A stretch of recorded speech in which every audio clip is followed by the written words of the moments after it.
Alors, on débute avec la présentation du postdoctorant Max de Bali.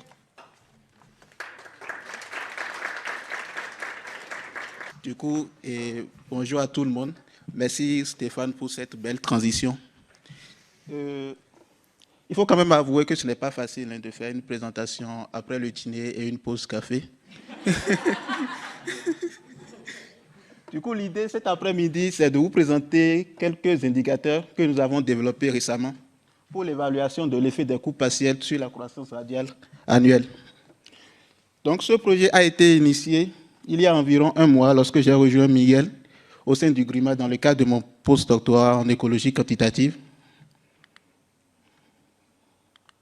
Tu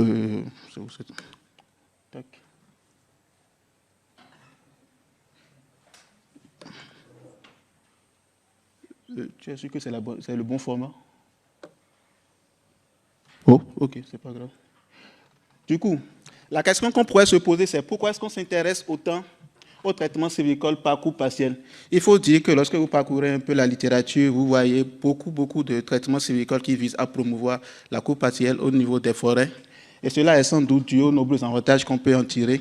Et au nombre de ces avantages-là, on peut citer la conservation de la structure des âges du peuplement avant coupe.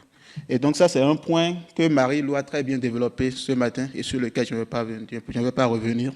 On peut aussi citer la protection de l'écosystème au niveau des sols et la préservation de la biodiversité à l'intérieur des sites.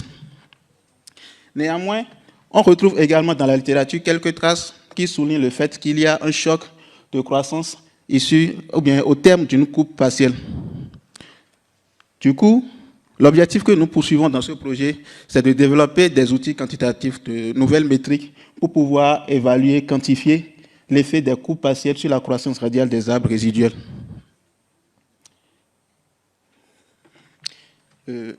Vraiment, excusez-moi, parce que je pense que ce n'est pas le bon format de fichier. Non, ce n'est pas du tout le bon format. Parfait. Du coup, ce que je disais, c'est que l'objectif qu'on poursuit dans ce travail, c'est finalement de proposer de nouveaux indicateurs qui permettent de quantifier, n'est-ce pas, l'effet des coupes partielles sur la croissance radiale des arbres résiduels. Et donc, pour ce faire, on va se baser sur un design expérimental qui consiste à étudier un peuplement jeune d'épinettes noires, c'est-à-dire que tous les arbres qui sont à l'intérieur de notre design expérimental ont un âge inférieur ou égal à 75 ans. Et pour ce peuplement-là, on va échantillonner 3 sites.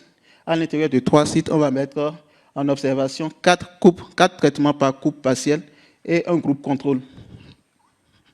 Du coup, pour chaque traitement par coupe partielle et pour le groupe contrôle, on va échantillonner 38 arbres, donc 19 arbres en bordure de site et 19 arbres à l'intérieur de chaque site. Donc, les coupes partielles qui sont sous étude ici consistent au traitement mini-band, à la coupe par sélection rapprochée, à la coupe par sélection distante et également à la coupe par bande semencière. Donc, pour ce faire, qu'est-ce qu'on va faire? On va mettre en observation 2 designs expérimentaux.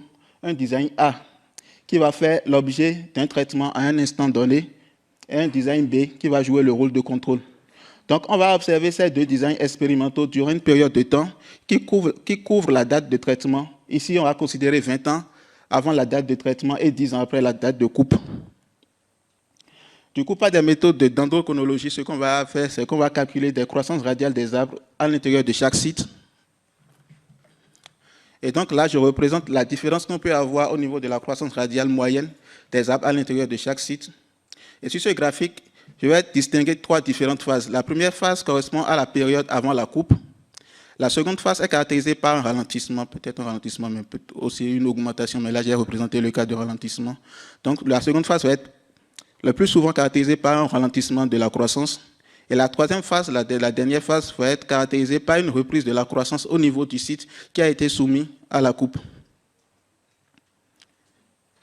Donc, au cours de la première phase, celle qui correspond à la date avant la coupe partielle, on va observer une différence entre les croissances moyennes entre les 2 sites constante, moyennant une fluctuation aléatoire. Et cette différence-là va être due, la plupart du temps, à la différence de structure entre les 2 sites.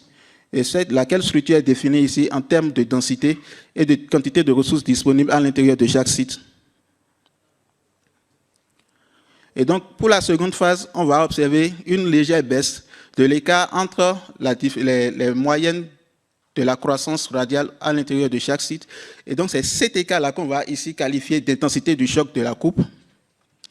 Cet écart va durer une certaine période de temps et la longueur de cette fenêtre de temps, on va qualifier ici cette longueur de temps de délai de la réponse au traitement. Et ensuite, au bout de cette période de temps-là, on va observer une augmentation de la croissance à l'intérieur du site qui a été soumis au traitement par rapport au niveau d'avant-traitement. Et cette quantité-là, on va qualifier ça du gain à long terme. Donc, tout ce que je vous ai raconté là, finalement, c'est des choses que j'ai appris à vos contacts et en lisant un peu vos littératures depuis un mois. La question que vous vous posez peut-être et ce à quoi moi je peux peut-être apporter un plus à ce que vous avez l'habitude de faire dans ce domaine, c'est comment est-ce que finalement je peux mettre en place des outils quantitatifs pour essayer de caractériser tous ces éléments, à savoir l'intensité du choc de la coupe, le délai de réponse au traitement et puis le gain à long terme. Donc, qu'est-ce qu'on va faire? On va commencer par calculer les moyennes des croissances radiales au niveau de chaque site, le site ou bien le peuplement témoin et le peuplement qui va subir la coupe. On prend la différence de ces deux moyennes, on calcule l'espérance de ces deux moyennes, ce que trouve à une quantité moyenne, et on essaie de modéliser la dynamique de cette espérance-là en trois phases. La première phase est finalement stable, elle consiste à la période avant la coupe, et s'écrit finalement comme une fonction linéaire de la valeur retardée de la croissance observée. Ensuite vient la période du choc et enfin la période de la reprise. Et donc, dans toute cette équation-là, le seul thème qui est connu, c'est le taux. Et le taux, c'est la date d'intervention. Enfin, vous avez le sigma. Le sigma, là, va caractériser l'intensité de la coupe. Vous avez le paramètre delta qui va caractériser le délai de réponse à la coupe. Et enfin, le gain qui est calculé par phi rond sur 1 moins phi droit. Ce gain-là est atteint avec une progression géométrique régulière de raison phi. Et donc, si on revient sur les résultats de notre étude, si on revient sur les résultats que l'étude a donnés sur les 4 finalement types de coupes partielles qu'on a étudiés, on remarque que le délai, n'est-ce pas, de réponse au traitement est plus long pour les traitements par mini-bande et le traitement par bande semencière, et ce délai est de 4 ans. Et les délais les plus courts sont observés pour la sélection distante et la sélection rapprochée, et ce délai est de 3 ans. Ensuite, en ce qui concerne l'intensité de choc au taux de croissance, sur l'ensemble de nos données, on a estimé des intensités qui sont négatives, mais ces intensités-là ne sont pas statistiquement significatives. Et enfin, en ce qui concerne le gain à long terme du taux de croissance suite à la coupe, on remarque que le gain le plus élevé est observé pour la sélection rapprochée et est d'environ 17 ou 18 points de pourcentage. Et le gain le plus faible est observé pour le traitement par mini-bande et est d'environ 2% en termes de gain en taux de croissance suite à la coupe. Du coup, s'il fallait faire une recommandation sur la base de cette étude-là, je serais peut-être tenté de vous recommander la sélection rapprochée si vous cherchez un design expérimental qui favorise la croissance. Mais tout ceci est dû, par contre, au fait que, si vous regardez le délai est plus court pour ce traitement et le gain à long terme, en termes de taux de croissance, est plus élevé pour ce traitement. Mais cette façon de faire, c'est de regarder uniquement du point de vue écologique. La question qu'on pourrait se poser, c'est est-ce que du point de vue économique, ce traitement par coupe partielle qui consiste à faire de la sélection rapprochée est plus bénéfique?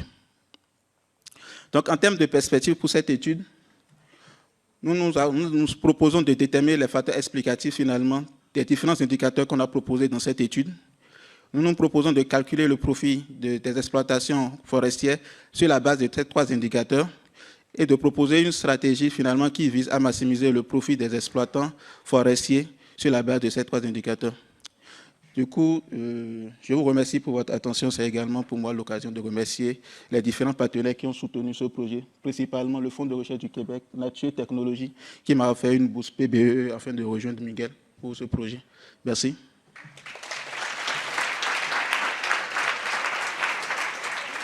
Merci beaucoup, Max.